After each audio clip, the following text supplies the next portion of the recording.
Deputy Speaker of the House of Representatives explains why proposals to create 30 new states failed.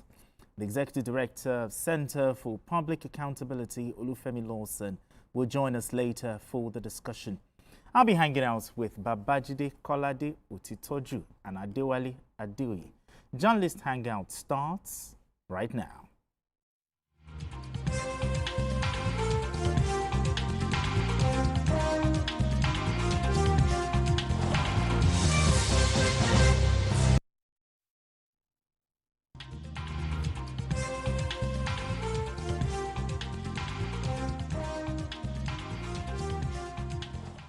Now let's begin the conversation. Education goes beyond textbooks as hands-on experiences help children develop critical thinking, problem solving and life skills. In Kogi State, the Office of the First Lady of the state, in collaboration with key stakeholders, have organized a cooking competition for 21 children between the ages of 8 and 12 to complement traditional classroom learning. Now let's share this story by TVC News' Michael Ilya with you. That teaching children survival skills is like giving them a superhero's toolkit for life, equipping them with confidence, problem-solving abilities, and independence in adulthood. This is why the Office of the First Lady of Kogi State is partnering with stakeholders to host the maiden edition of the Naija Kids Cooking Competition in the state. Aged between 8 and 12, the grand finale of the Naija Cooking Competition is witnessing these young chefs give it their all, turning mystery ingredients into mouth-watering dishes. So we're going to come out. With the First Lady duly represented, the young contestants, each drawn from the 21 local government areas of the state, are supervised with safety measures in place to ensure a hitch-free exercise. The competition is designed to be both educational and entertaining, challenging the children to create innovative meals within a set time frame. Key players say it will encourage them to think creatively while working with a variety of ingredients to prepare unique dishes. It is a special day because we are here to celebrate creativity. We are here to celebrate experimentation. And most importantly, fun of cooking. Our dear parents, these are our contestants.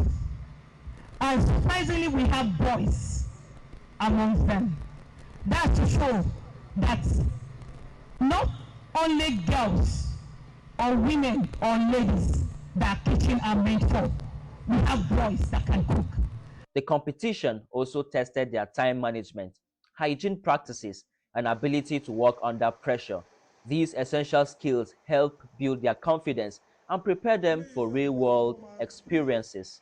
Ladies and gentlemen, as they moved through different stages of meal preparation, judges assessed their creativity, taste, presentation, and the nutritional value of the dishes. Organizers insist the goal is to nurture their talents early and prepare them for adulthood, regardless of gender.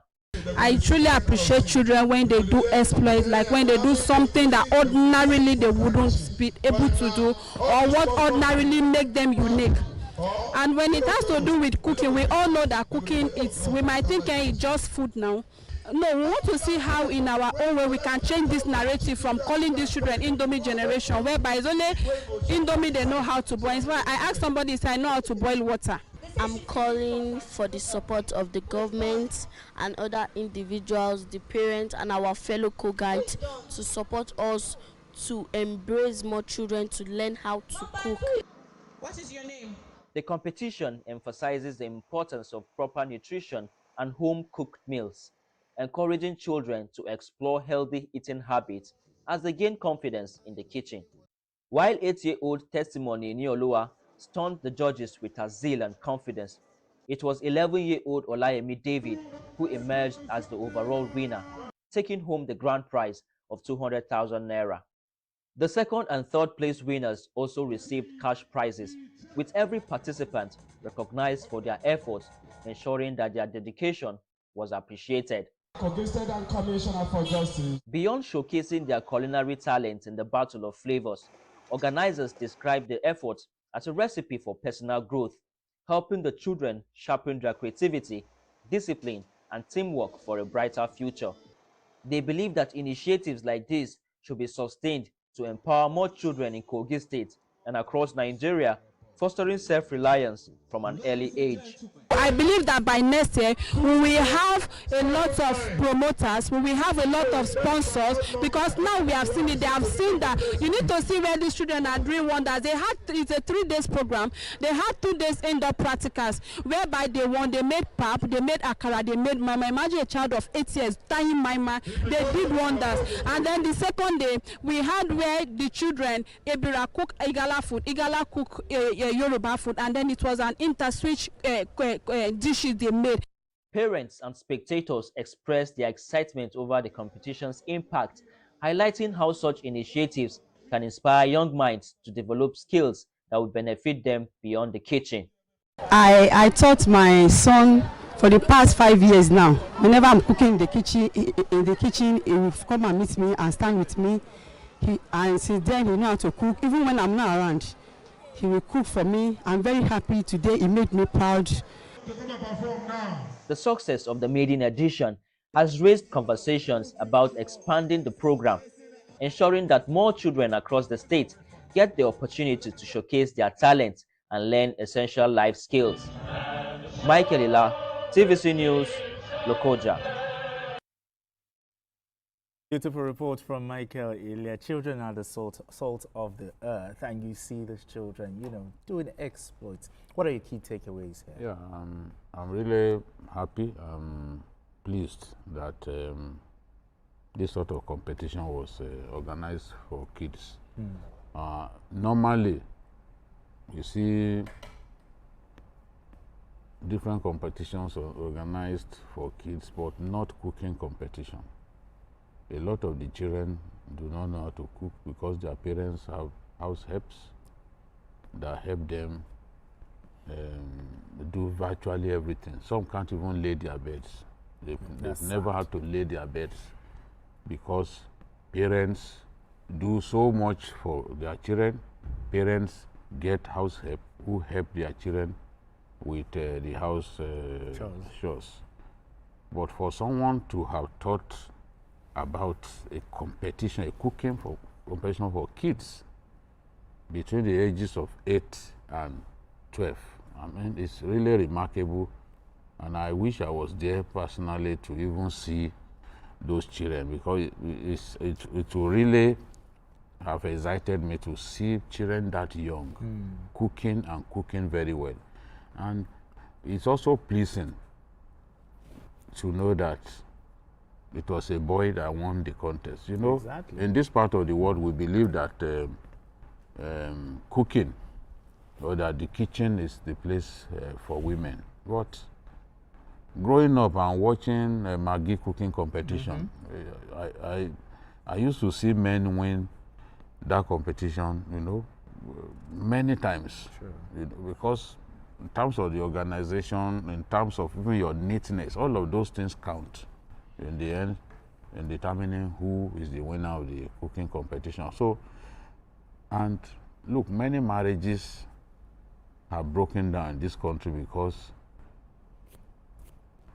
the husband will complain that his wife cannot cook. I know a very big family in our country that in the statement of claims that the husband filed, in their divorce case, he said he was always eating Mr. Biggs. Oh dear. That his wife would have bought Mr. Biggs because she didn't know how to cook. And that he felt, why should I marry a woman who cannot cook even the simplest of meals for me? Why should I be eating Mr. Biggs? It was in the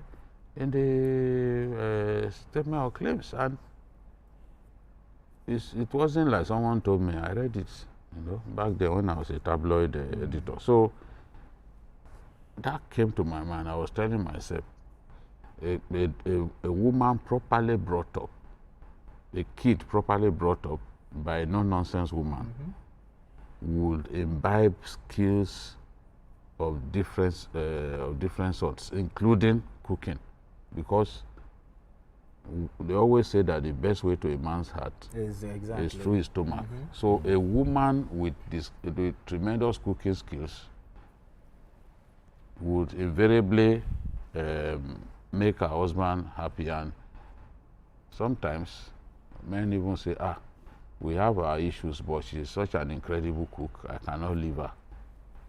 And also, when women are tired, as men, we should take up that role, maybe especially when they're... But looking at this, catching them young, developing critical thinking and problem-solving skills is the future. Yeah. What are your thoughts? Well, in the first place, I think some of the things I'm reading from here is that it's always good to have a first lady that adds value to governance. That adds value. Yes, because it shows there are a lot of things our first ladies can do, not just sitting down and doing nothing. You know, your position can be used to add value to the work your husband is doing. Look at first ladies we have had, for instance, in Ekiti State. You know, you see also the programs, even in Lagos State here, and some other states. You know, even the current first lady, in Abuja. Yeah, exactly. You know? So you can really add value to governance. What has happened, you know, bringing children between the age of 8 and 12 is quite remarkable. The essence of education is to have universal knowledge on on almost every aspect, you know, and then have specific knowledge on the particular thing. You know, when you are going to school, you need to have broad idea, even just a very little knowledge about certain things. Today we have people who are university graduates, they can't even prepare EBA. Yes, tell them to go and prepare amala. They don't know. They cook poison. Education is not just when you graduate with first class and all that. You need to have practical knowledge about a lot of things. Exactly. And I think domestic work is part of such things, because you realize that it will be very helpful for you in your future life. For instance, when you are a youth corper or you are a bachelor, you want to live alone, you need to learn how to cook for yourself. And if you just get married newly, your wife is pregnant, you know, for the first 3 months. Exactly, the trimester. You need to be able to go to the kitchen and assist your husband. True. Sometimes women have cervical weaknesses that for 9 months, they can't even do anything. Exactly. So it's your responsibility as a man, at least to be able to assist. Cooking is not just for women alone. And you know, when we were growing up, some of these things were part of our practical knowledge. I know some secondary school that used to produce bread. They had bakery, they have carpenter, you know. In those days, you close 2 o'clock, and then between 2 and 6, you are exposed to universal knowledge, sports, games, cooking, and all sorts of things. But these days, you know, we overstress our students, keep them out to 4 o'clock. They talk about people doing lessons just for money. So at the end of the day, you leave secondary school, you don't have broad knowledge about. So I think I'm really happy about what the first lady has done in Kogi State. And I hope it will be sustained. So it could be something that is every year. You have to continue. Exactly. You have to continue. All right, gentlemen, let's move straight. And you know, no one can tell how any of these children will turn out. Will attain global status. We've seen a Nigerian girl, you know, set a world record in cooking. Yeah, exactly. The cookathon. So, and they may become big chefs. Big chefs, millionaire chefs. It all depends on what God has in store for them. Exactly. All right, gentlemen, let's move straight to our next conversation. Religious leaders often face public scrutiny, but their reactions to such criticisms can set the tone for reconciliation or conflict. The General Overseer of the Redeemed Christian Church of God, RCCG, Pastor Enoch Adeboye, has called for the release of a TikToker, Olumide Ogunsanwo, popularly known as C. King, who was detained for allegedly cyberbullying the revered man of God. During a recent sermon, Pastor Adeboye clarified that he has no involvement in the arrest and emphasized that such criticisms are anticipated in his prophecies for the year. He urged authorities to release the individual. Now, Pastor Adeboye calling for the release of the TikToker who cyberbullied him. You know, in the Bible, they say, touch not my anointed. Psalm 105, verse 15. Yes, my daddy is a pastor, so I know. What are your thoughts on this one? Well, I think Pastor Adeboye demanding for the immediate release of the guy was a good thing to do. He played the role of a good father, you know. Today's young people, a lot of them have no training. They abuse elderly people, especially on social media. Social media is being rampantly misused by our people.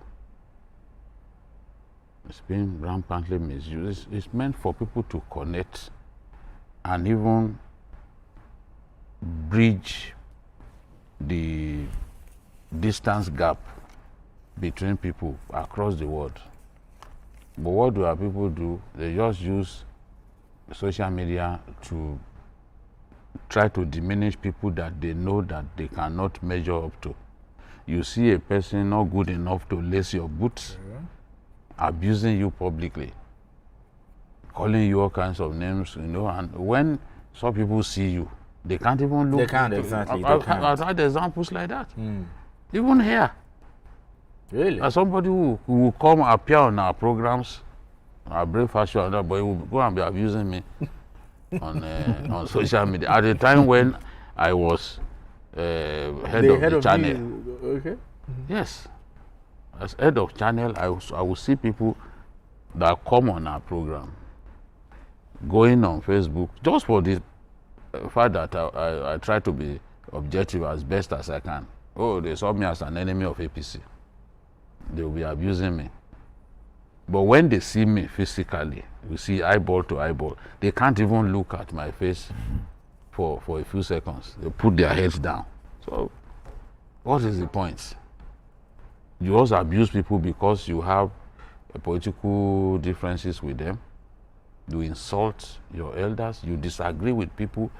Social media is supposed to allow for healthy conversation, healthy argument. We can argue, but it's not personal. But that's not the way many people see it. They believe that you must agree with them, even when you are wrong. You must agree with them. If you don't agree with them, they'll call you names. They are not knowledgeable. They just argue based. You must argue. People who are not fact-based, they are the noisiest argumentators.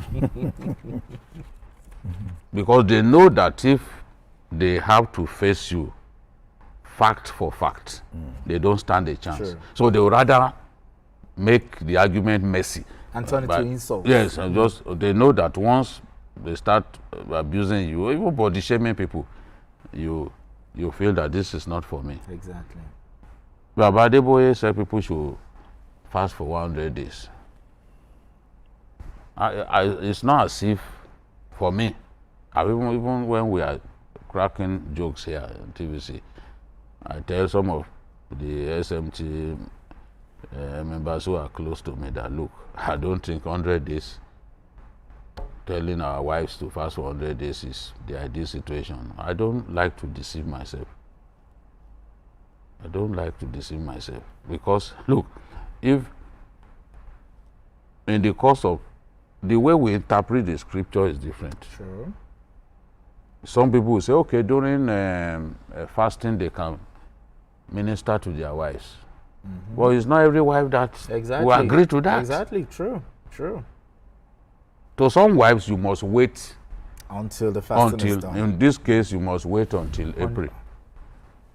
You know, for some wives, sure, you have to wait till April. They are not going to have that doing. So I guess this guy was thinking for people that 100 days is too much now. This and Baba Adeboye is saying, look, I didn't ask you. I only asked for members of the church to fast. I didn't say everybody should fast. I wasn't talking to you. I was talking to my children who are members of the church. I didn't say it's for everybody. So Baba simply interpreted what happened as, well, we received prophecy that people will try to abuse us, ridicule us, and all that, and that. To him, prophecy has been fulfilled by what this fellow has done. Now, it seemed like some members of the church felt aggrieved and lodged a report. You know, and Baba is saying, it isn't me. In fact, go ahead and release him. I think that it's best to just release him at this time in the hope that he will have picked up valuable lessons. Since Nigerians are sometimes when people are in this kind of situation, it's Nigerians who will be pushing that, don't apologize, don't do it. Don't. The same way some of them, the case of Farotimi, okay. I thought the old man behaved in a dignified manner. What are you going to gain from a lengthy court trial? You know, something that you don't know how it will end. But some people are saying, oh, Farotimi remained dignified in the end. He didn't have to apologize. He didn't do this. Nigerians will push you, invariably into the lion's cage. They want you to see yourself as a hero. What's all this after all? Hero? Exactly. You know? So when elderly people behave in this manner, I'm happy. Because it's like what Jesus Christ said on the cross. Baba, if you want to let one amount to Father, forgive them. They know not what they are doing. I'm not saying that this guy, I just think that there should be moderation in the way we use the social media, especially this TikTok. People will just put on ring lights and start abusing people. Exactly. I've seen some, especially some of the people based abroad, because they believe that nobody can catch them. Some of the things they say about other people, honestly, it makes no sense. One of them was jailed the other day. They believe that no, nothing will happen to them.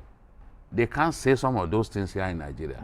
They stay there, threatening people in their own country, abusing people, lying against people. If you lie against them, you must be able to prove it. Otherwise, people will eventually use their fists to settle matters. The other one, somebody, the other day, one of these Lagos state officials beat up an activist in broad daylight.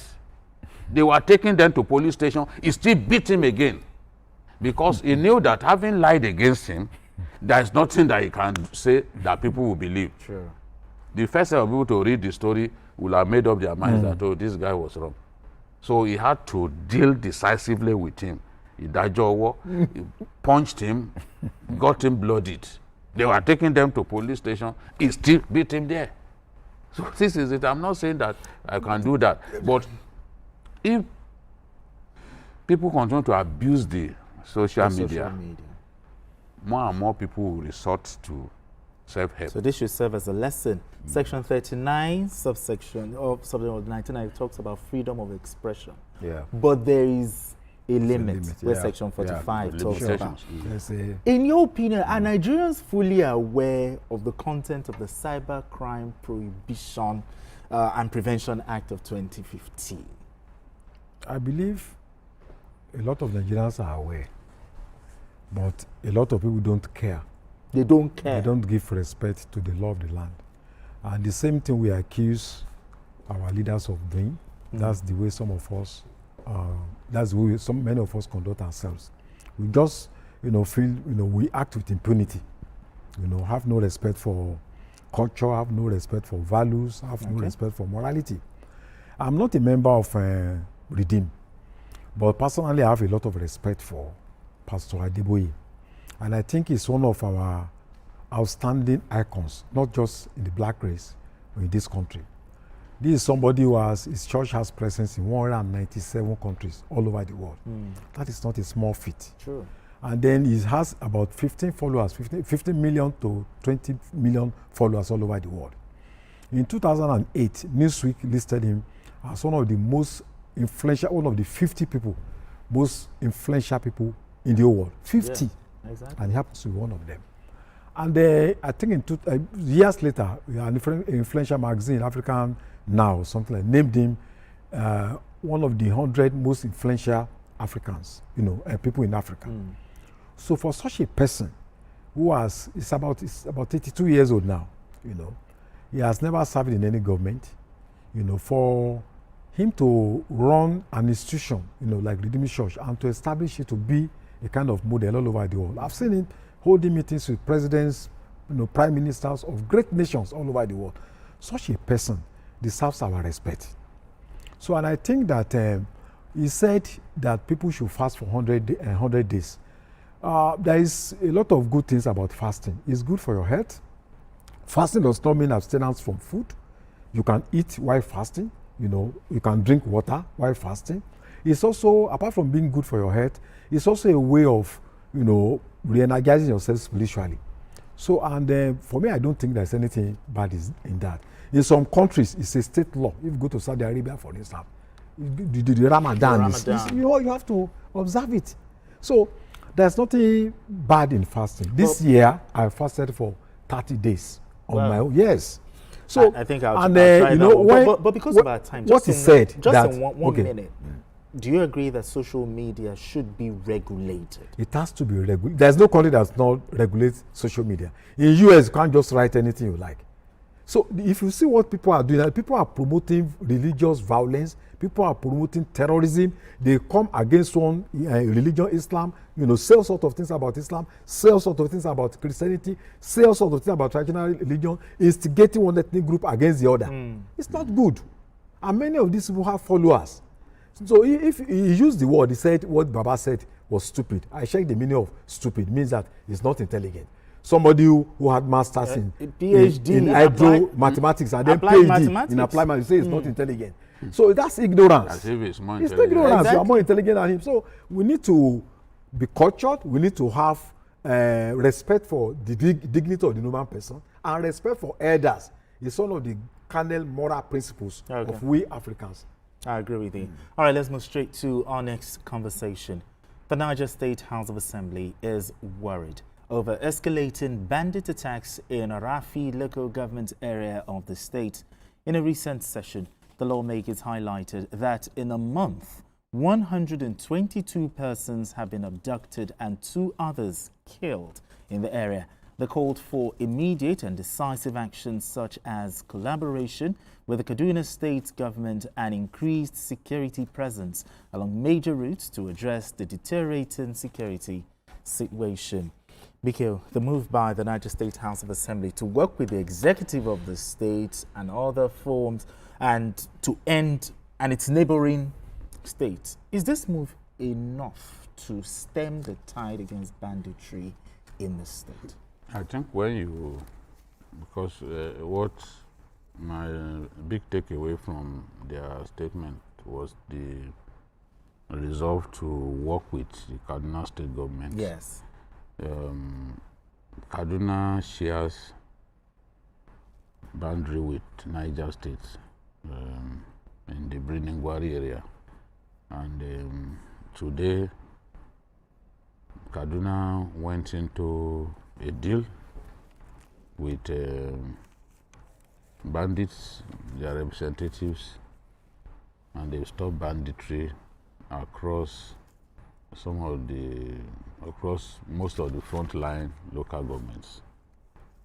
So if banditry has ceased in Briningwari, which is the boundary with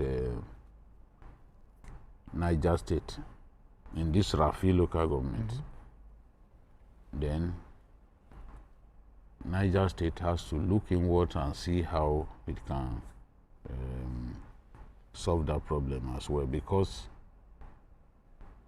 where contiguous states do not agree to work together, especially where you have agreed to use kinetic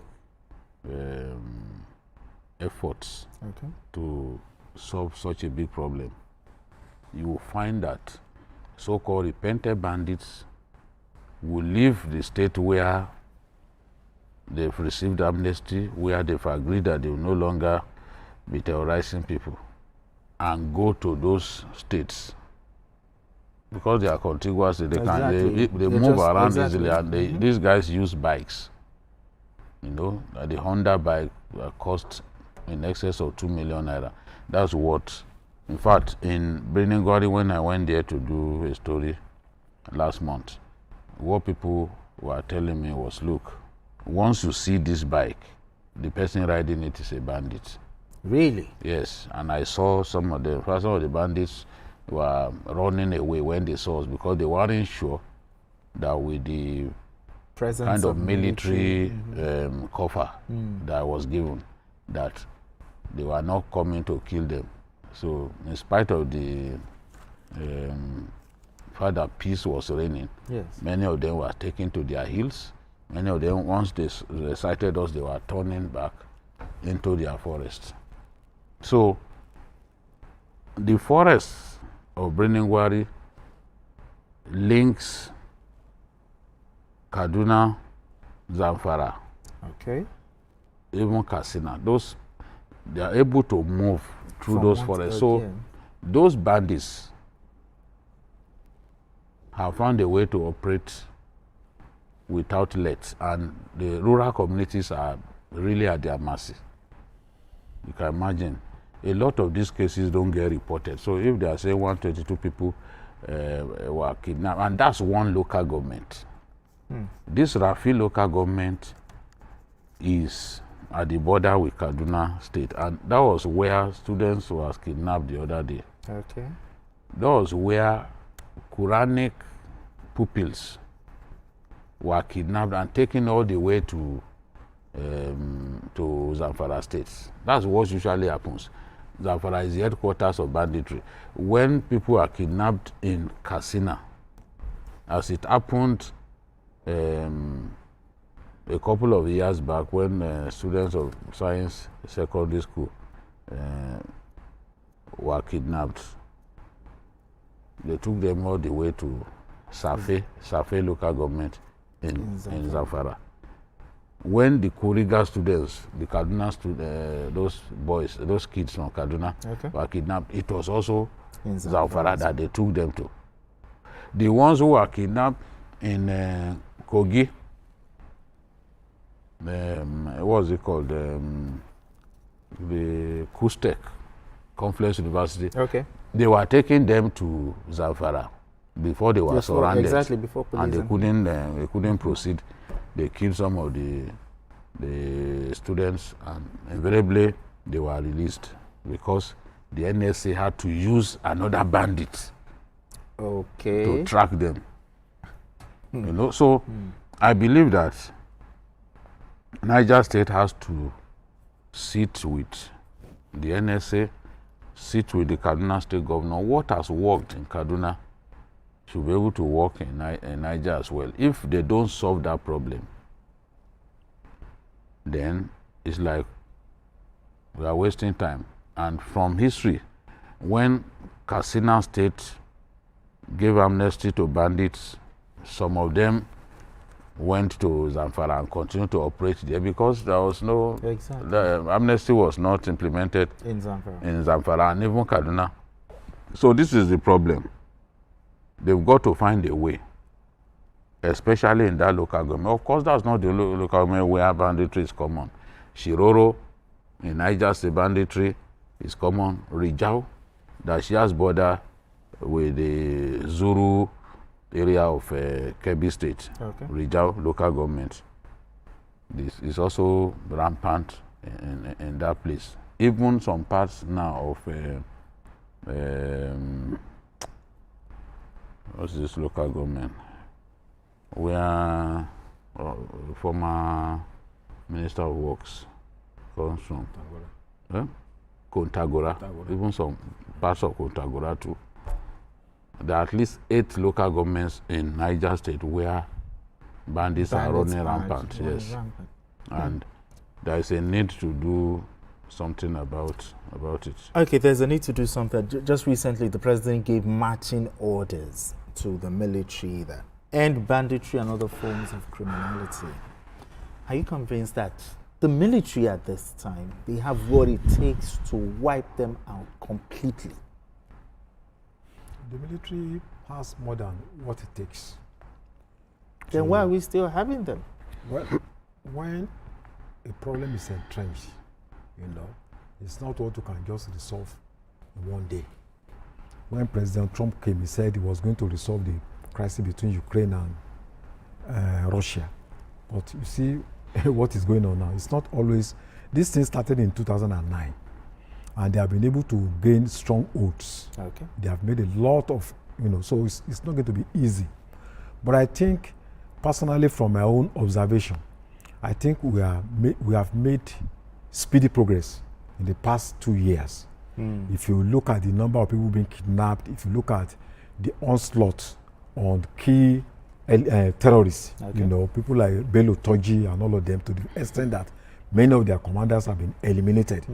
The speed at which we are really going, I think we are faster than the pace that we are moving before.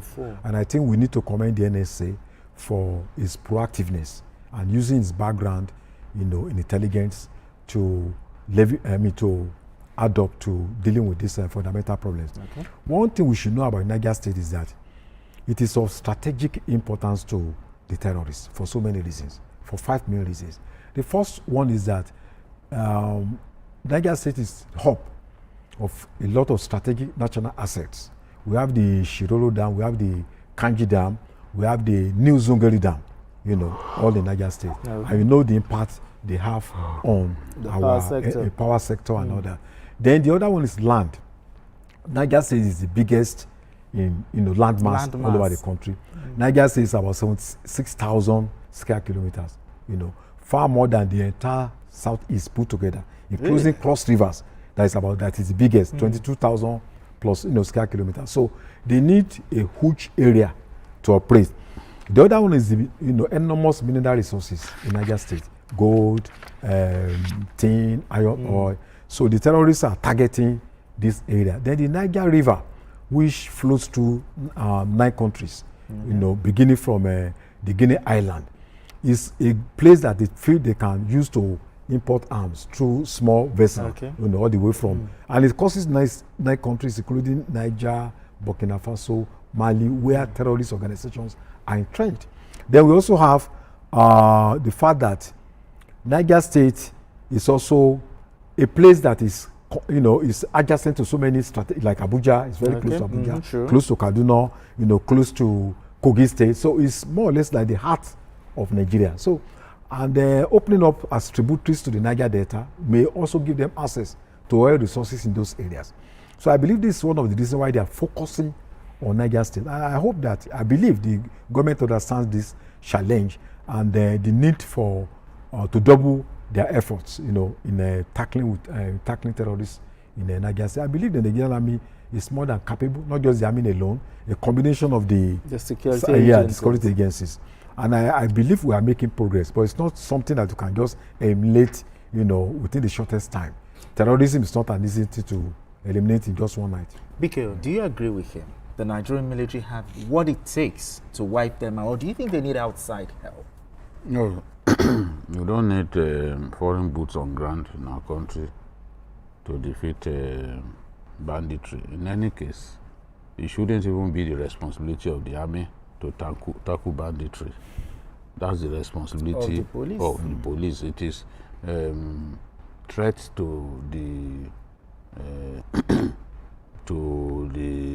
sovereignty of our country that the army should be called upon to address. But we have a situation in which over the years the police has not been properly equipped to handle this kind of threats, and that's why the army are now used to do the job of policing our states, policing our ungoverned spaces and all that. And when you look at the army is stretched, that's why in some cases where you expect that these guys will have been dealt with severely, because even when we clean them up in some areas, we cannot put the army there permanently, so they come back and continue to constitute threats to our people. So I believe that the president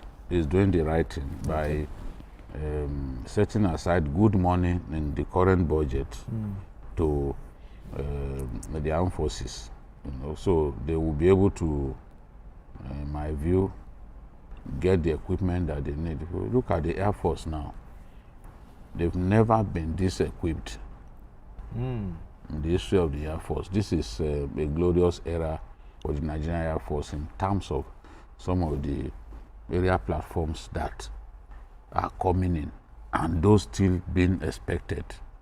The president has been very good to the army, to the Air Force, providing them game-changing weapons, and it's reflecting in the way we are dealing with the threats that Boko Haram terrorists constitute, especially in the northeast. As you can see now, a lot of them are running away from the northeast, coming down to take to bare-faced banditry, which was not what Boko Haram was known for. Exactly. And they said, but now kidnapping for ransom is now very rampant. At the beginning, Boko Haram was not involved in that, but they need money now to keep their operations going, their campaign of terror going, and so they are now kidnapping people for ransom so that they can find the money that they need to continue their brand of terrorism. The kidnapping of train travelers the other day was carried out by Boko Haram. I knew from the way the whole thing was executed that it was not ordinary bandits that did it, and in the fullness of time we got all the information that they were actually Boko Haram terrorists, and they were asking their victims to bring dollars and all that. You know, so we need to double our efforts to defeat banditry for the sake of the farming, the farming population, the rural communities. This is where food is produced in our country, but they are the ones at the receiving end. These guys hardly go to urban centers. It's very rare. But the rural communities where food is produced in abundance in our country, they are the receiving end of banditry. That's why if we really want to achieve food security, banditry has to be defeated. People must have access to their farms, because the potential in agriculture is tremendous. From even the story I brought back from Briningwari, that is a place that had not been safe for so long. But within a short time, look at what these farmers have produced. One farmer reaping 20,000 bags of rice.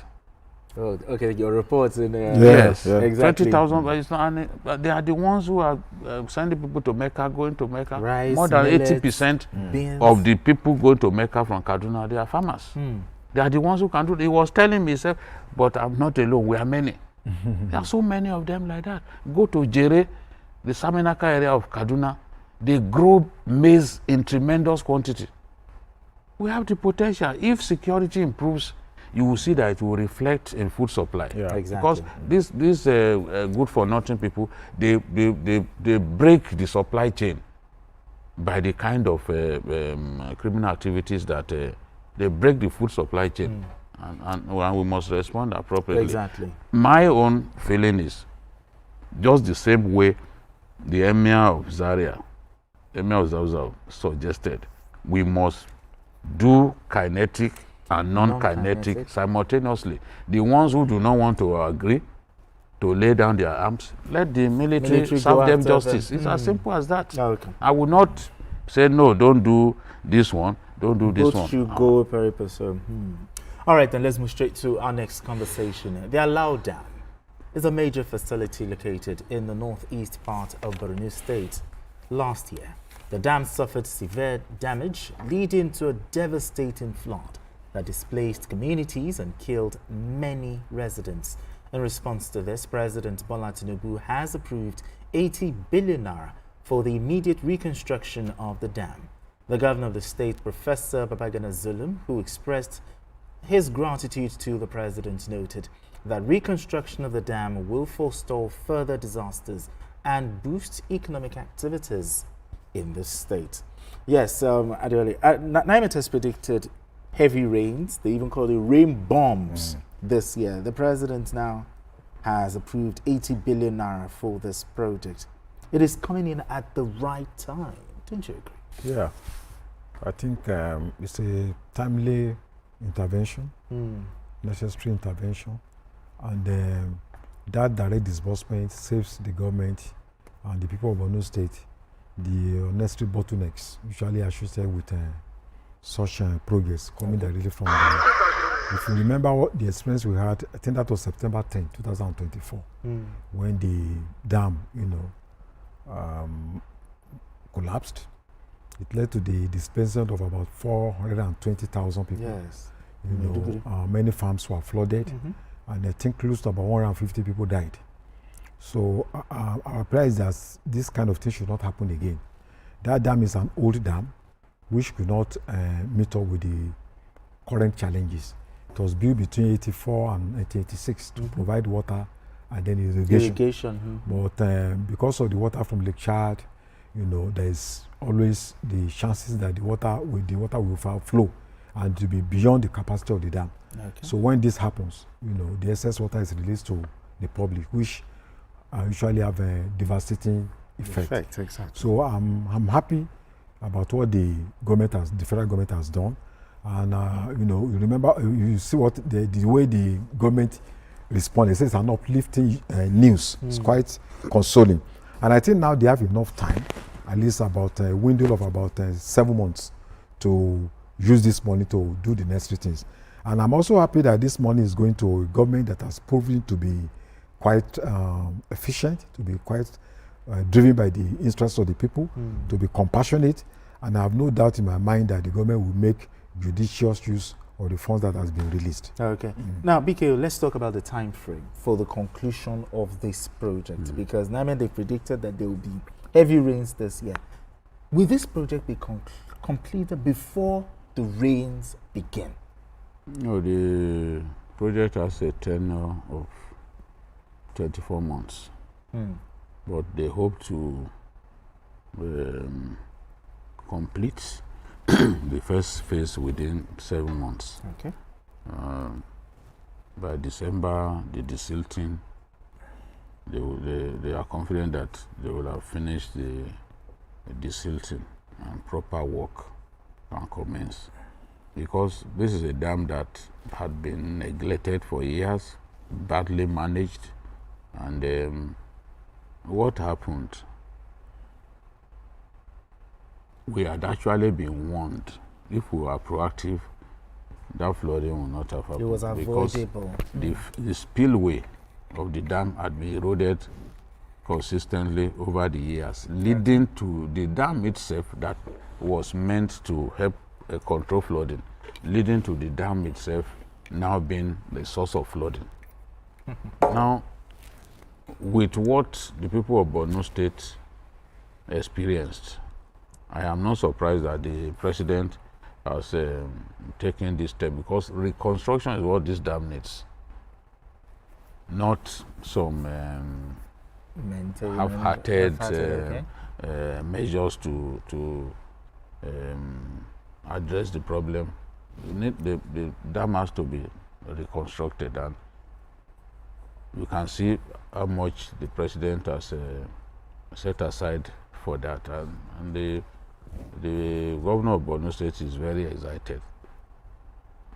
The current budget of Borno State is heavy on infrastructure, health infrastructure, because they lost some of their public hospitals, equipment. Okay, yeah, during the flooding. Yes, during the flooding, took over those public places, took over hospitals. Now there's a lot of reconstruction that has to be done. As a result of us not doing the right thing at the right time. Now, the spillway will be reconstructed so that it can take much more water. I was reading about the dam has the capacity to produce 112 million cubic meters, as well as 4 billion cubic feet. That equals 4 billion cubic feet. Okay.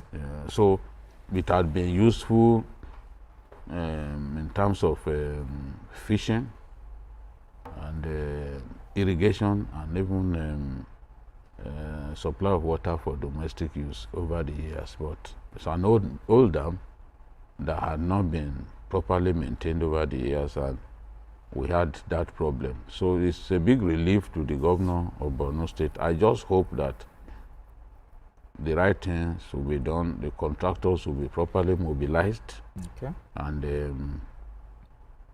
a good job will be done, not the half-hearted steps that were taken when the first alarm bells rang. okay. But ultimately, those half-hearted measures could not stop the disaster that led to the death of more than 150 people. Wow. And displaced over 1 million people in September last year. Okay, maintaining this dam effectively is very, very important here. Are there measures, to keep this structure from damage? That maintenance, proper management. That is what the Borno State government needs to do.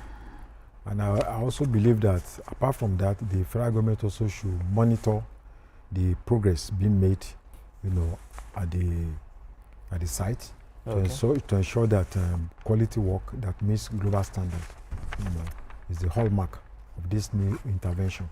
And also civil society organizations, the media, should also show keen interest, to ensure that these funds are used judiciously, because governance is all our responsibilities. We can't just wash, and we need to Collective responsibility. monitor what is going on there. And I believe the Borno State government will get the best hands, either locally or internationally, to ensure that they come up with the best equipment so that this flooding will be a thing of the past. All right, then, we need to go on this quick break, and when we return, the conversation continues. Don't go anywhere. Still Journalist Hangout.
and cable.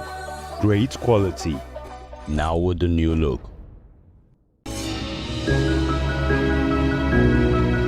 Sometimes it's the story that calls.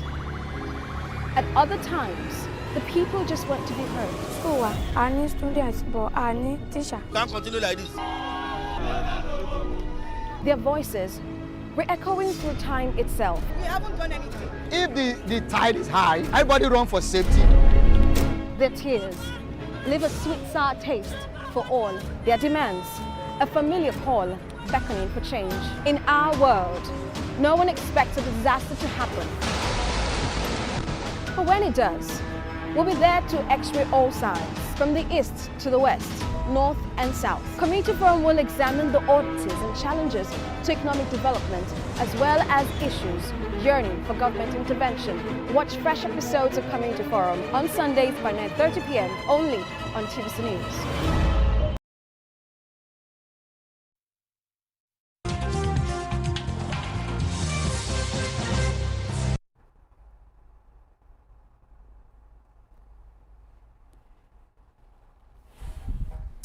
All right, if you just joined us, it's still Journalist Hangout. I still have BKO and Adeboye here with me. So let's move straight to our next conversation. The World Bank is a global financial institution that plays a crucial role in assessing economies, providing data that shape investment decisions and policy directions. In its latest report, which ranked economies based on gross domestic products, GDP, the institution reaffirms Nigeria's position as Africa's largest economy, despite challenges. While appraising government measures to stabilize the economy, the World Bank Country Director for Nigeria, Ndiame Diop, noted that targeted actions must be taken to eliminate the challenges affecting the country's economic potential, particularly in the private sector. Mikhail, despite the economic challenges, the inflation, the cost of living crisis and all of it, but what do you make of what the World Bank is saying here? And also, did it come to you as a surprise? You know, it doesn't come to me as a surprise. I've always known that our economy is the largest in Africa, and some of the steps that we are taking to achieve stability, exchange rate stability, for example, are also helping us to draw more investment into the country. We are doing well, especially in the area of foreign portfolio investment. FPI. Yes. But I want a situation in which we are doing much better in terms of foreign direct investment. Foreign direct investments are more long-lasting, you know, because a lot of the people involved in foreign portfolio investment, they are doing it for not for long-term gains, but short-term gains, you know, and they do not stay. But we've seen lately that more and more of those investments are coming in, and it will help us in terms of foreign exchange liquidity, which we need desperately. The more access people have to foreign exchange, for example, the more likely they would invest in your country. Because nobody wants to come and invest in a country where repatriating their funds becomes the big issue. And this government has done its best to address that problem. One of the first things that the government did was to clear those backlog. The backlog. Sorry for the airlines. Yes, those indebtedness to foreign companies and all that, they had to clear. And they said, okay, they have used a fine-tooth comb to look at the claims that were thrown at them. They found some of those claims were actually not valid. In spite of that, taking a second look at some of those claims, and they can say today that they successfully cleared all of the those debts that they inherited, you know, in terms of forex obligations. Okay. Now, what we need to do is to also ensure that the obstacles to investments, obstacles to a very healthy environment for investment are removed. Obstacles like? Obstacles, for example, when people want land, for example, where they can set up a business. People want certification. It takes so long, and there are some people deliberately, because they want to make life difficult for you so that you can then bribe them, they do their best to frustrate. You can remember the president in one of those trips abroad said that they should report to him. Yeah, I remember. Yes, yeah, because this is what our people do. Somebody is bringing money to invest in your country, and you are asking for tons of dollars in bribes. This is what public officers do. And if those people are not prepared to bring the money, they make sure that they don't succeed. Many investments have been lost Because of people. Because people make up their mind to frustrate investors not prepared to give them money in hefty, by way of hefty bribes, and they will go elsewhere. Sure. They will go to places where it is a lot easier and more convenient for them to invest in. You can see we are in competition with many African countries, Ghana, Rwanda, all of them, the countries that are doing well, Botswana. So we have to realize that and make the atmosphere more conducive climate. For the investors to come in. The more these investors come in, the more our economy grows. Sure. Look at MTN, for example. Look at the size of MTN in the telco business. Look at the size. What if the MTN had been frustrated out of our country, or frustrated to the point that they made up their minds, let's go elsewhere?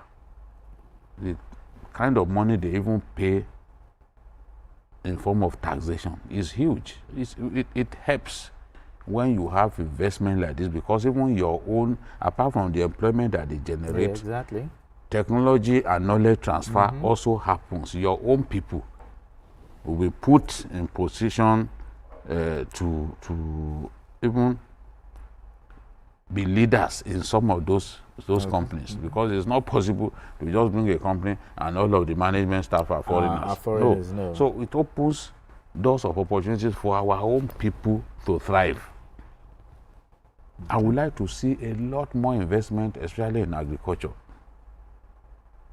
I saw a woman in Kaduna who came to this country to work for an NGO. Today, she's the biggest woman in tomato farming in Nigeria.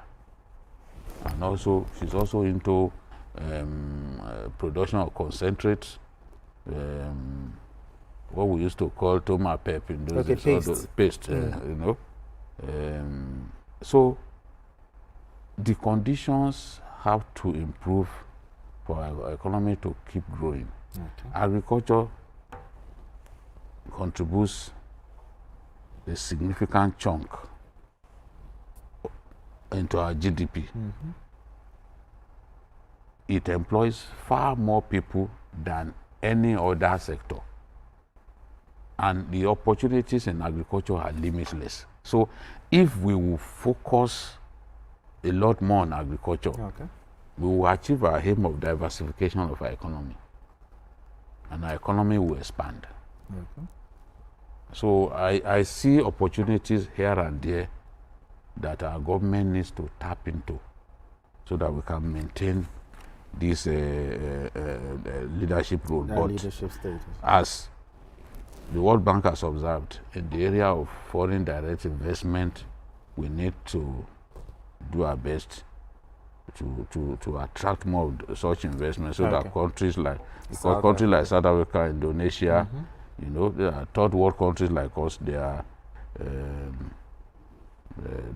way ahead. All right, Adeboye, with all the reforms taken on, by the Tinubu administration, in your opinion, is Nigeria in a decent place for massive economic growth? I think potentially. Nigeria has always been, in a strategic position to be a global power. When you are looking at the population of about 230 million people, and then you are looking at the resources, hardly is there any major resources. Is there mineral resources, gold, diamond, not to talk of the crude oil. Then the human resources, apart from natural resources, there is no field in Nigeria that you will not find Nigerians. No field on heart, even whether it's space technology, whether it's engineering, medicine, Nigerians are there. All over the world, they dominate. So potentially we should be in a position to rule the world. Even when you are talking about water resources, marine resources, we have almost everything. So I think that if with the right leadership, Nigeria can actually be on top of the 10 greatest countries in the world. If you look at smaller countries like Singapore, they are not as endowed as Nigeria, even Japan. So if those countries can transform from rural countries into the global stage, there's just no reason why we cannot have the same reputation. I believe that if we are able to tackle certain challenges, especially leadership, getting the right people with the vision, with people that are propelled by who have compassion, for the people, honest people, who also have a global vision of how to transform Nigeria from stupor to greatness. I believe, within the shortest time, we can begin to tell sweet stories about our country. Like I just mentioned, agriculture. We have enormous potential in the area of agriculture. In the area of telecommunications, we are getting no fewer than 5.7 trillion from telecoms industry in 2024 alone. So, and when you're talking about even small-scale industry, which is the backbone of Chinese economy, we have about close to 200,000, small and medium-scale enterprises in Nigeria. So, I believe that if we have the right engineering process, we can actually be on top of the world, at least be on top of Africa. The way we are going now, I think there are some steps that have been taken, which I feel can add value to our desire to, reclaim our glory. One of those steps is this tax reform. Because when a country is heavily indebted, you need to engage the citizens to be able to also make their own little contributions, to raise funds, especially when you look at the kind of external debt and domestic debt that we are dealing with. People need to also make sacrifices. If you don't make sacrifices, there's no way your country, are just leaving everything to those that are leading you. So I think that task reform is a major step that I think is a positive trend. And if it sees the light of the light of the day, it will definitely. Yes, then we're also talking of certain giant projects like the Lagos Calabar, the coastal road. It's not just for Nigeria; it's for the entire West Africa, sub-region. If you can get that, it's going to reconnect people. It's going to open up a lot of windows of opportunities in terms of the ecosystem, in terms of transportation, in terms of movement of goods and services. So I think if you can, get the right projects across, and we're also talking about railways, across the country. So if you can do the right thing in the next few years, our story may actually change for the better. All right, gentlemen, let's move straight to our next conversation. Elections, they say, are won at the polling units. In a bid to uphold electoral integrity in Nigeria, the Independent National Electoral Commission, INEC, and 15 political parties under the auspices of the Inter-Party Advisory Council, IPAC, have joined forces to fight vote buying and electoral violence. Speaking during the annual political stakeholders workshop in Oshogbo, Osun State, INEC resident electoral commissioner in the state, Mutiu Agboke, alleged that political stakeholders are the ones perpetuating vote buying and violence during elections. As part of efforts to sanitize the process, the commission is also prosecuting 774 electoral offenders from the 2023 elections to reinforce its commitment to credible polls. BKO, this action by INEC and these political parties, is this a step in the right direction? And also, how effective is the current system of handling electoral offenses in Nigeria? Yeah, the truth is INEC is hamstrung to effectively prosecute electoral offenders because of the quantum of election violence related cases that INEC has to deal with. Election related cases. Just INEC is statutorily mandated to prosecute those cases, but even if you set aside all of their budget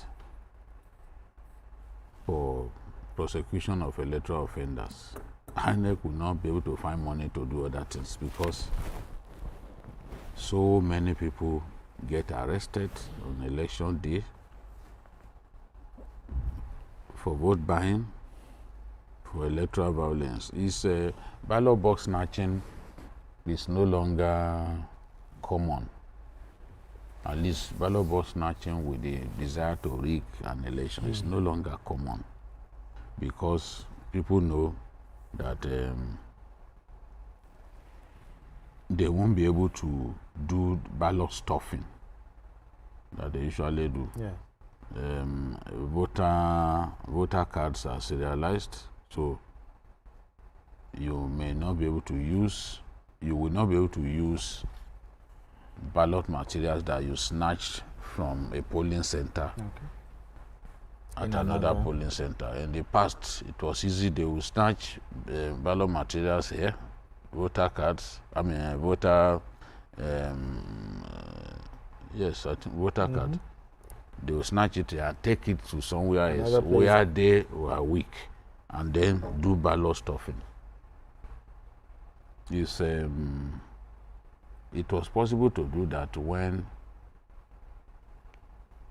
we weren't doing electronic accreditation. BVAS is the electronic accreditation module, that INEC has introduced in the course of trying to reform our electoral process. You've seen card reader, we now see BVAS. And the rule now is that you cannot vote unless you pass through BVAS. Incident forms have been outlawed by INEC. So that's why where BVAS fails to work, they will say, okay, wait, they will bring another BVAS machine. It could be tomorrow that they will bring it. That's why you find some cases people vote the next day because their BVAS didn't work on election day, and they had to bring BVAS from somewhere else to use. Now, people have seen that they cannot rig elections the way they used to rig it. They have now resorted to more electoral violence, going to places where their opponents are strong and to disrupt the polling process. And when they disrupt the polling process, they know that the regulation says where voting is characterized by violence, no result shall be returned from that place. The entire outcome will be cancelled. But this plays into the hands of the aggressor. Because I saw elections, especially governorship election in 2023, where people deliberately targeted where their opponent was strong. You go to the stronghold of your opponents. You deny them the freedom of voting peacefully. You go there, ignite violence, and no result shall be returned from that place. You've denied people the right to vote when you chase them away and you destroy ballot materials. No result will be returned. But in actual fact, politicians are using it now against their opponents to make sure that their opponents are weakened in those areas where they have tremendous capacity to win. I've said it before the next electoral cycle begins. This is something that INEC has to look at. I'm happy that there's a lot of collaboration now between NBA and INEC, because they know INEC will never find the money to hire enough lawyers to prosecute these cases. Will NBA do it pro bono? Yes, I agree. Some lawyers are volunteering now. Okay. Yes. Well, that's a step. Yes, some lawyers are volunteering now because INEC came out to say, look, we are hamstrung. This is the problem that we have. We don't have enough funds to be able to hire lawyers across the country. Electoral violence is something really common in our country. It's not limited to one part of the country. Everywhere in our country, electoral violence takes place. Should we have when you bring out canes on election day and you are flogging people, telling them they cannot vote, that's electoral violence. And people get arrested. A lot of people get arrested for it. Soldiers step in, they pick some of them. How many of them can INEC prosecute with his funds? The funds, INEC was complaining the other day that funds approved for it for the next, to prepare for, yes, has to be more than what they had in 2023. INEC is already now asking for more money because, let's face it, things have gone up. Now, virtually everything. If INEC uses a lot of NURTW members for the distribution of ballot materials, they do not have vehicles of their own to do it. They have few vehicles. So they have to now partner with NURTW members. They make their vehicles available, they get paid. So they help INEC in achieving its objectives logistics-wise. But going back to what I said earlier, the law may now have to be looked at again. Since it plays into the hands of the aggressor knows that if violence takes place in your polling unit, no result will be declared from there. He makes sure that in his own place, nothing happens. He goes to your own place to instigate violence and cause your votes to not count. This is rigging. This is systematic rigging using electoral violence. You know, you've rewarded the aggressor. I've been saying this for some time. So the review of the Electoral Act is very, very important. In my view, it has the every election cycle we do this. Yes. So that part should. If we don't do it, then we are not ready for an election. And the president must give his assent, no matter how late, as it happened during President Buhari's time. It took a long while, but he eventually gave his assent. That is what will permit us to hold the election. You always hear Electoral Act 2019, Electoral Act 2023. So I'm suggesting that, look, we have to look at the Electoral Act. Okay. This is not the first time we've been trying to defeat this monster. Now, Adeboye, I need you to look through your crystal ball. Do you think this will have a different outcome? Well, the best way we can look at this is to reflect on precedents. Okay. Looking at 1999, our elections were held compared to 2007, 2011. So if you look at the pattern, in 2007, somebody said elections is a do or die affair. And it was actually a do or die affair. People were killed, ballot papers were snatched, and then even winners were declared at gunpoint, So, and it took almost 3.5 years for some cases to be,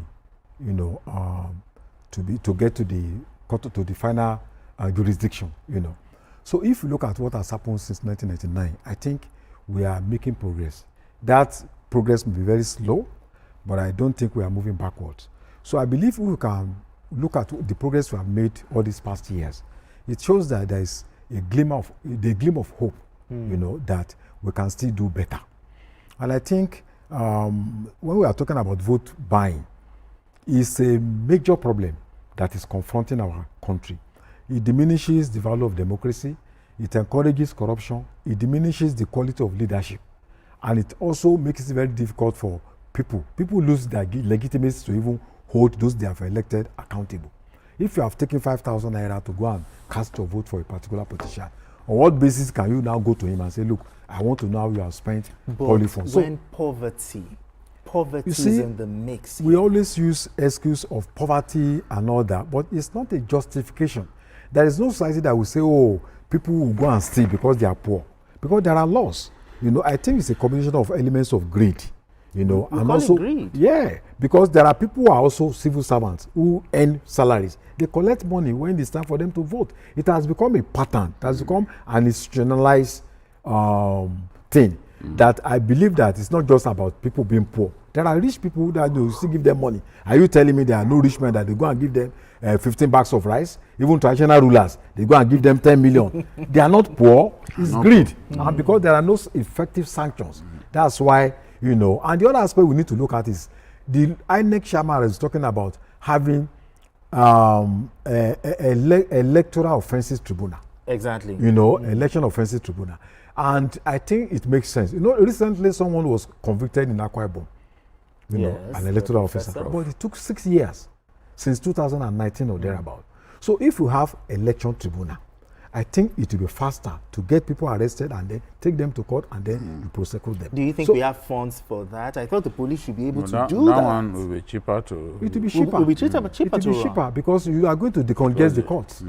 These days now, what people will just go to the normal courts, and they have so many other. But if this one focuses on electoral offences, it will be faster, it will be speedy. Let's talk stiffer penalties now.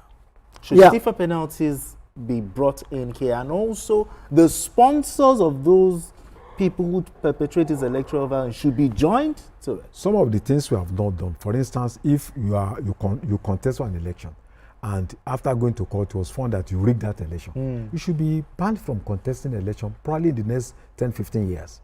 But in here, when you go to court and the court even establish that this person has, you know, rigged this election, they go for another rerun. That same person may still go back and contest that same election. It has happened over and over again. So I think until we're able to impose sanctions, you know, through fines, through convictions, sending people to prison, I think we will not be able to make headway. Those who give out money now, they are also becoming more sophisticated. They send, you know, before you go to where people are voting and then you see them exchanging money. They don't do that now. They credit people's accounts. But that's not impossible for our security agencies to track. If they really, in fact, it's easier for them. Somebody even gave people preloaded cards. Yes, I think we saw that one. Yeah, preloaded credit they cards. now take it to POS. And we saw that during the 2023 election. It's been tried now for that. Yes. It's been tried for that. That's taking vote buying to another level. Level. We never knew that a day will come when people will be given preloaded ATM cards, you know, to go and cash money. I was really disappointed that somebody could go to that extent. That means we are making this thing look like something legitimate. The people who started it all by saying the Bofunwako Sebe and all that, I'm sure they too must have been shocked that somebody went as far as giving people preloaded ATM cards. But I'm happy that the case is in court. We are weaponizing poverty by the actions of these politicians. You are the ones who refuse to give good governance. You are the one now causing people to sell their conscience on election day by offering them money to come and vote for them. And this thing, why it's difficult to address this problem is these days vote buying begins not on election day. Way before then. But he said it's not poverty, he said it's greed. I do not also agree that it's poverty. It's not poverty. Some will readily do it because they are hungry, they are looking for money to feed their children and all that. But a good majority of our people are not doing it because they are terribly poor. You must ask yourself, what do you gain from taking money from a politician? If he does not perform, you have no moral right to hold him accountable because you chose to sell your conscience. And in selling your conscience the way you've done, you have not imposed conditions, you know, on the politician that, oh, you must perform before. You've not. If he chooses not to perform, you cannot hold him accountable. Do you think it's ignorance of our people? Maybe there are people are not knowledgeable enough. It is greed. Let me tell you, Okay, when that disaster happened in Ibadan, we discovered that some of the people who took kids, some even brought kids of other people. Yeah. Kids of other people, so that when these palliative food packs are shared, some of them will be able to harvest maybe like a dozen of such food packs, and then you can sell. Go to some of our markets. Even food that government gave out to people that were not meant to be sold, they rebag them and then sell them in the open market. So the Nigerian is his own worst enemy, honestly. So because if we continue to sell our conscience in the way we are doing during elections, we won't be able to find the right leaders. Only good elections can produce the right leaders. Yeah. When the politician sees that the power is truly in the hands of the voter, and he knows that they can chase him out of office anytime, he will give his best, he will perform. Why do you think some countries like Botswana now, they are having a succession of good leaders? It's because their elections continue to deliver the right outcomes. Their elections deliver the best. And those elections deliver the choice of the people. It's not a case of, because I have more policemen, I have more talks, then I will go and disrupt the electoral process to ensure that my own person. Look at what happened in Rivers I was talking about last week. Women. Yes. Women, people dressed in army uniform. No good. People believed that they were actually even soldiers. Such people, women resisted them that, no, you are not going to rig. What are you looking for here at a collation center? The women got wind that they were going there. The women got there before them. They said, you won't come in here. They couldn't even scale the wall. The women resisted them. We must get to that stage where our votes count, where the fidelity of our election will not be in doubt.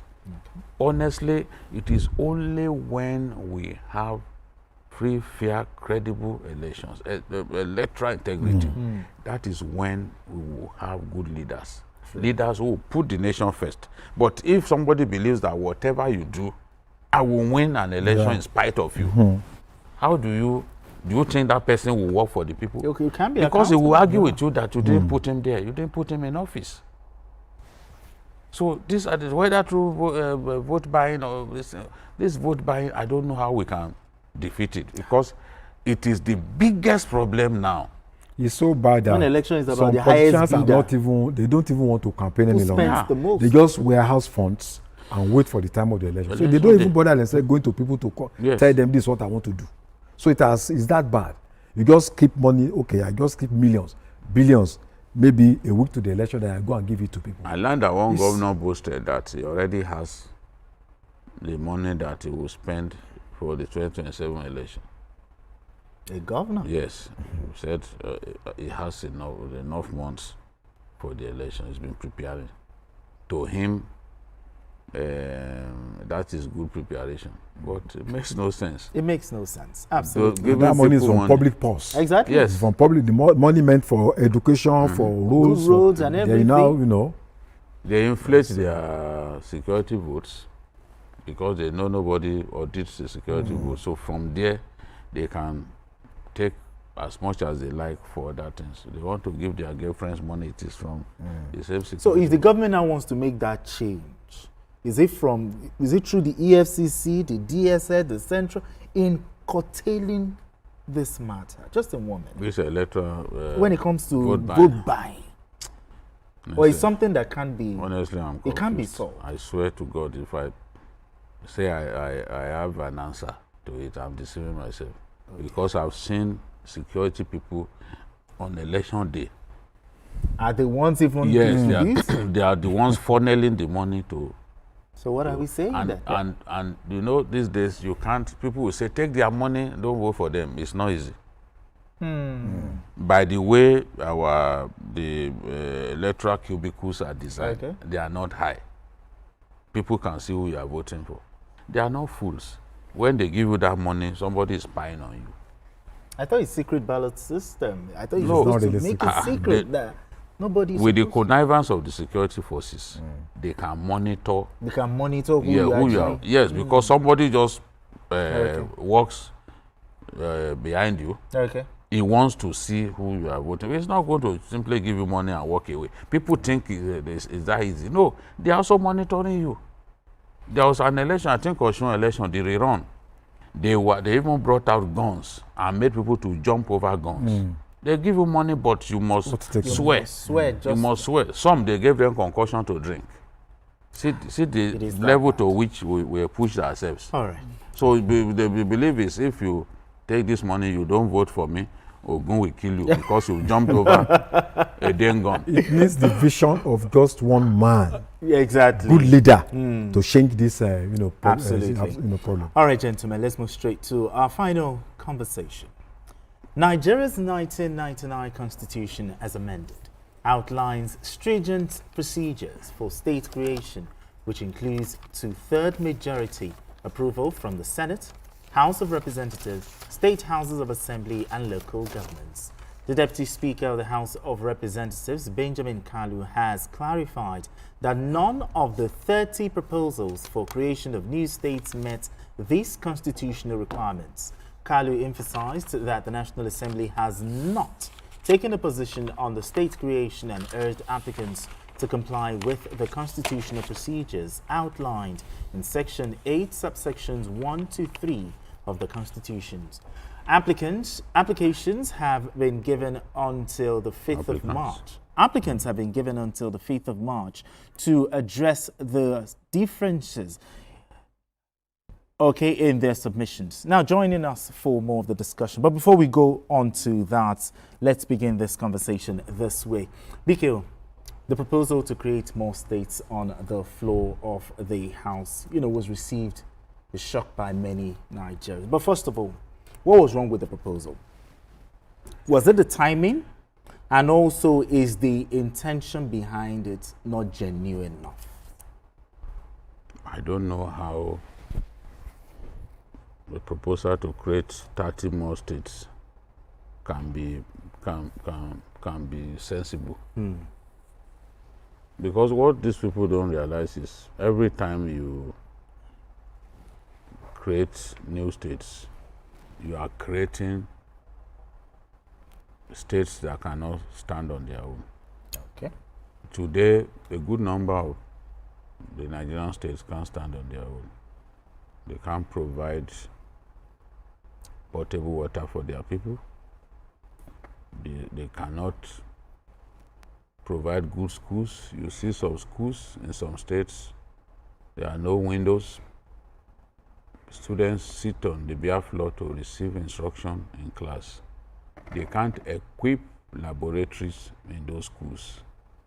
I move around a lot, I see some schools, and I just shake my head.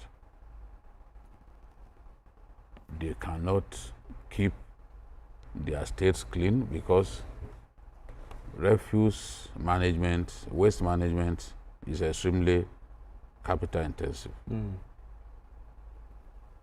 So these states can hardly pay their bills. But if you must create 30 new states, I can tell you that you will have created you have at least maybe 45 states that are not viable. Out of the 36 now, how many of those states are viable?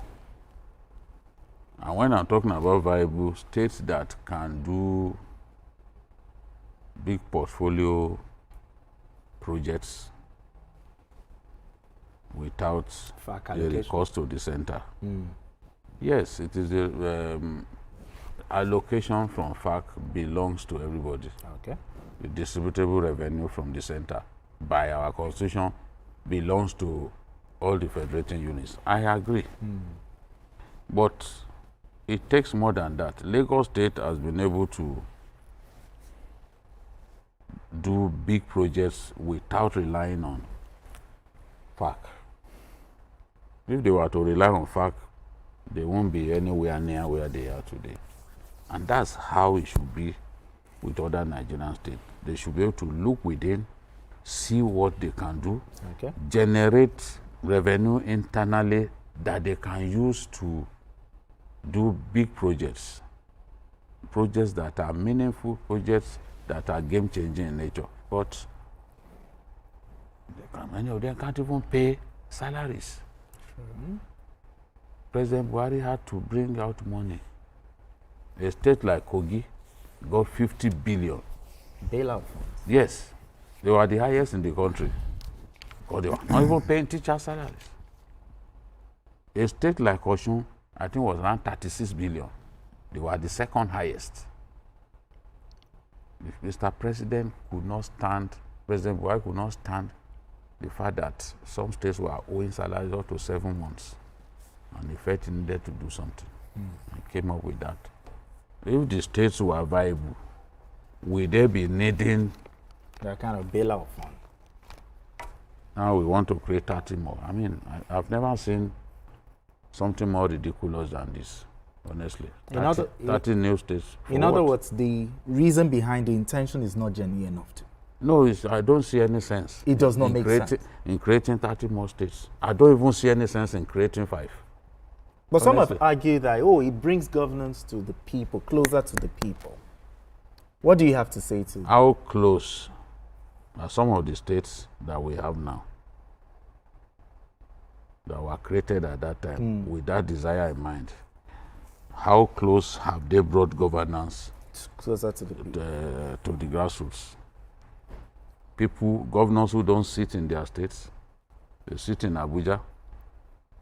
Some of them, once the FAC allocation comes, it stays like maybe 48 hours, it's gone to Abuja again. If there was no Abuja, what would you do? Would you not want to stay in your state?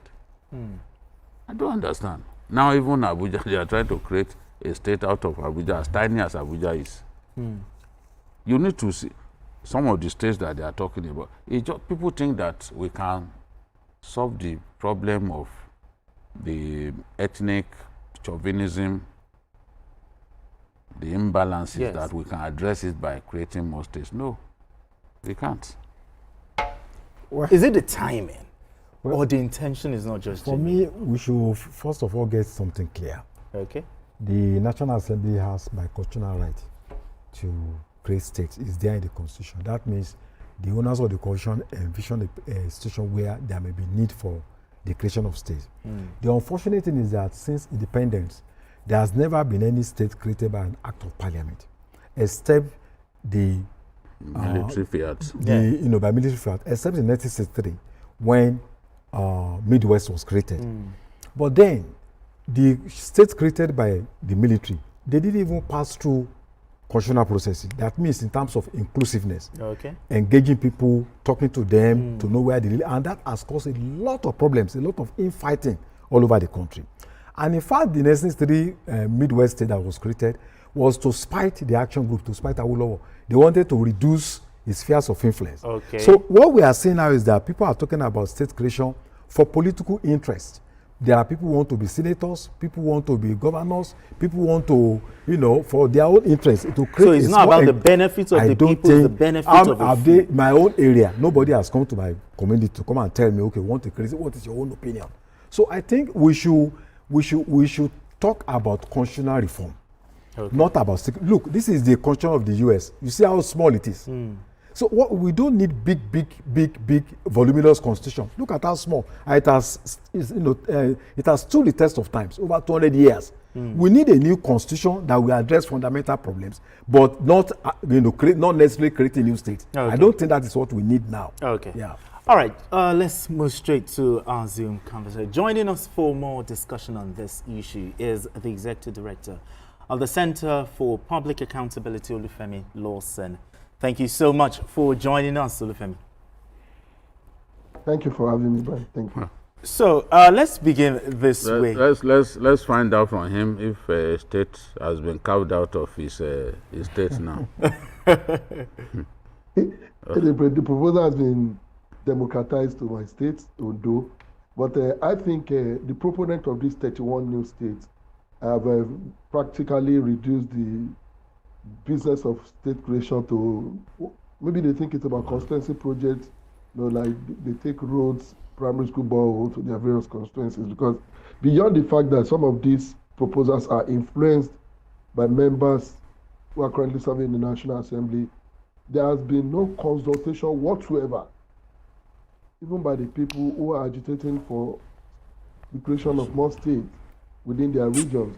I think if we'll be talking about any business of state creation in Nigeria today, it should have been majorly focused on addressing the imbalance in the existing structure, that is the Southeast, that has 5 states, against other regions that have 6 and Northwest of 7, rather than this ridiculous 31 states, new 31 state proposal. It is funny because even the existing states, just like BKO said, are no longer viable.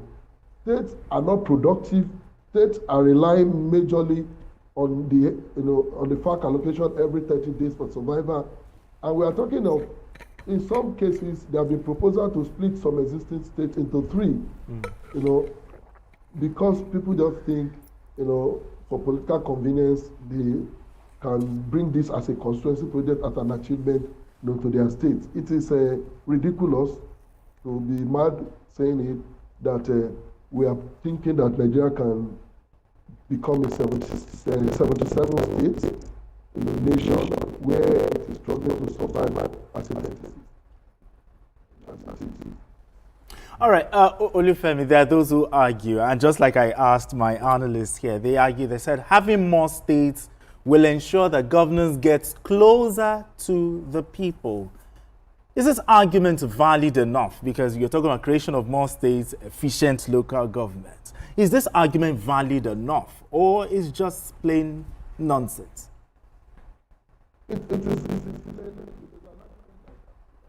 Okay, I think we're having audio issues. But BKO, the idea for more states, how feasible is it? Is the stringent, legislative requirement, particularly in the endorsement of the 24 State House of Assembly, even if we want to create it, is it even possible? I doubt it. I doubt it very much. Some of the governors would not want their states balkanized. The way the proponents of these fresh states want. So those governors will frustrate the validation at the level of their state houses of assembly. Most governors have the House of Assembly in their states in their pockets. Most, if not all. So if they don't want something, it is not in the House of Assembly that it will happen. Every state is not like Lagos, where you find the speaker and the governor pulling in different directions. I think under this dispensation, Lagos is the only state where I've seen a speaker and the governor not appearing to be on the same page. Yes. All right, Olufemi is back. Can you hear me now? Yes. Yes, clearly. Okay, so before you went on that, I asked you, there are those who argue that having more states will ensure that governance gets closer to the people. Is this argument valid enough, or is just pure nonsense? There's no logic behind that. If you're talking of getting governance closer to the people, then you should be talking about the local government system in Nigeria, which many states, as we have today, have crippled, have run almost into extinction because of the dominance of the state over the local government, all thanks to the recent judgment of the Supreme Court as championed by the administration of President Bola Tinubu, which is beginning to give life back to the local government system in Nigeria. Because if you look at the local government system, which is actually the level of government that is closest to the people, where development can directly impact on the people through governance, it has become virtually non-existent at some point. So as we speak, there are states that have made attempt to create more local government to expand an impact of government to the people. Lagos State did it, and Lagos State have been able to sustain it sustain this on its own. But a lot of states could not sustain this creation of more local. The creation of more local government would have been more sensible, especially when you look at the imbalances in the existing local government, structure in Nigeria. In some states, having as much as 44, Kano, Lagos 20. The combination of Osun and Ekiti, having more local government than Ondo, that has a larger land mass, a larger population. So there are a lot of imbalances in the existing local government structure in the country. We are not talking about that, and people are talking about, more states.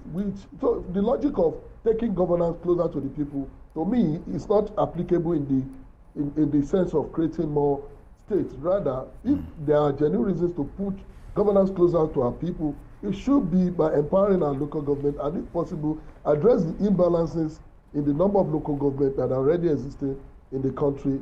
That is the way to go, not by pushing Nigeria to 77 state, structure. If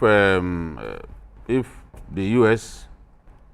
that is as big as the entire West Africa has just 50 states, bigger. Do you think we should even have up to 36 states? Do you think that we should even have up to 36 states in the first instance? In actual fact, if the constitution have existed or have been followed in the creation of even the existing states, some of these states are not even worth being called state, or are not qualified, would not have been qualified enough to scale through the process of getting created as state. Many of our states today were military-born babies because a military head of state want to create state to pacify his in-law in one part of the country. Yeah. A military head of state wakes up after some excess of coffee, announce the creation of one state somewhere. That has been the tradition. But scaling through the process, as provided for by the 1999 Constitution as amended, will be very difficult for a country like Nigeria to even have more than 20 states. If we are going to go by the dictates, by the procedures, by the requirement. Look at some of these states started, from red 10 apartments. Today we are having local governments that are not even having physical structures to operate from.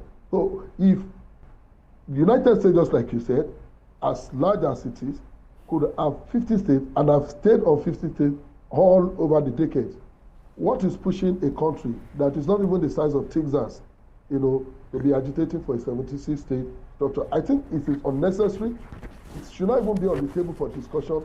When you consider the fact that the existing states, only very few are productive. When you talk about states, you talk about productivity, but these states are not productive. They just want to become more burden on the center, and they will start creating more economic crisis for ourselves as a people. Okay. No. All right.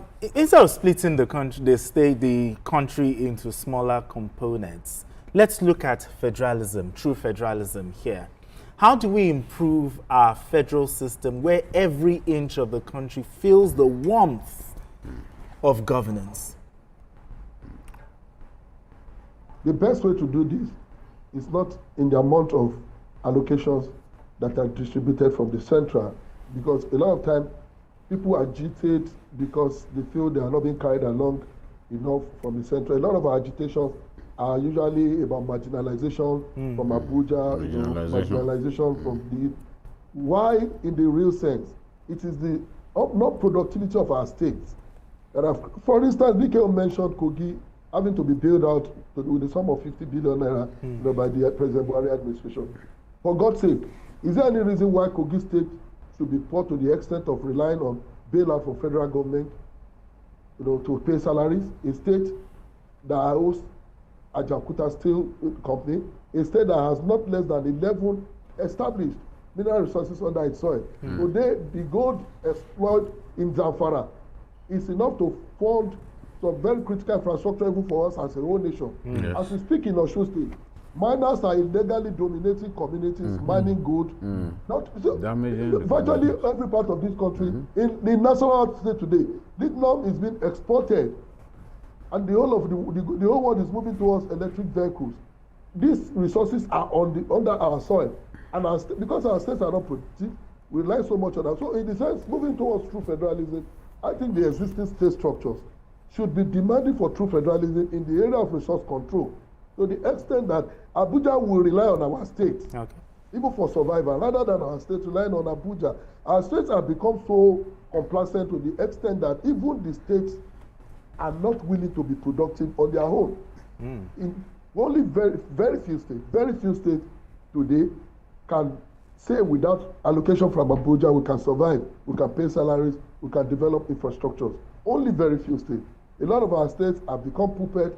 We have to wait for 30 days until allocation comes before they can even pay the common obligations as little as payment of salary. So in the real sense of it, getting people carried along, the sense of belonging, addressing the question of marginalization is not a problem that will be solved from Abuja. It's a problem that will be solved by the virtue of the determination of our state to become more productive, to begin to demand for true federalism that empowers our state to be productive, prosperous enough to even service Abuja as the case may be. Okay. PK, you still have one more thing? No, apart from the political, the feeling of political marginalization, what in your view are some of the reasons, factors driving this hunger for more states? Majorly, it is the question of political marginalization is not weighty enough to necessitate. Like I said in my opening, I said, of course, there are issues to be addressed when we talk about the existing imbalance. I'm always very particular about the fact that we cannot continue to look as if it is proper for Southeast geopolitical zone to have 5 states, where even one geopolitical zone in this country have 7 states, the Northwest. We should address these imbalances by, first and foremost, pushing collectively for the creation of one more state for the Southeast region. And if there is going to be need at all, we should look at creating more local government in order to address the issue of even the question of, rather than thinking about, but for me, there's no other logic beyond the political consideration that is enough to back this creation of new states. Okay, thank you so much, Olufemi Lawson. Olufemi Lawson is the Executive Director of the Center for Public Accountability. Olufemi Lawson, thank you so much for having this conversation with us. My pleasure. All right then. BKO, what are your, just in 30 seconds, your key takeaways? It's the creation of new states, especially with tremendous numbers as we have seen. It's absolutely unnecessary. I don't even know how people can come up with this kind of idea. 30 new states in Nigeria, are you kidding me? I don't understand. So, and I'm happy that Lawson also shares our idea. If there is a pressing need, it has to be for the Southeast. Okay, the Southeast, for balance. Yes. Just in 30 seconds. Well, creating new states means you have to build new secretariats, new governance offices. You have to bring new governors, private homes, cost of governance. Exactly. So when people are talking about bringing more senators, more House of Rep. So when people are talking about bringing governors, so that's what they mean, so that they can become senators, become House of Rep. It's not really about the people. When we had Western region, Northern region, all that, I mean, we had development. Yes. Look at IFE, look at ABU. No universities have been built in those regions that could surpass. All right then. All right then. Well, anyway, thank you so much, Adeboye. Thank you. Thank you so much for having this conversation. The team captain, BKO, appreciate you as always. And that's all on Journalist Hangout on Sunday. Join us tomorrow for the regular episode of the program at 5 p.m. You can watch the repeat broadcast of this episode tonight at 11:30. We are on YouTube at youtube.com/TVC News Nigeria. I am Benga Oreshegun. Bye for now, and God bless Nigeria.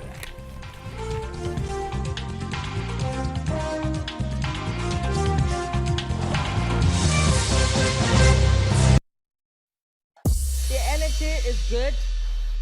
We can build a new friendship. Chess with Fabulous here. I am sweet, but don't try me still. How can Lagazon disgrace me? I am avoiding one person. She does owe me an apology. Have you ever Googled No, I didn't Google it. Like I said, girl, I read. You should read often.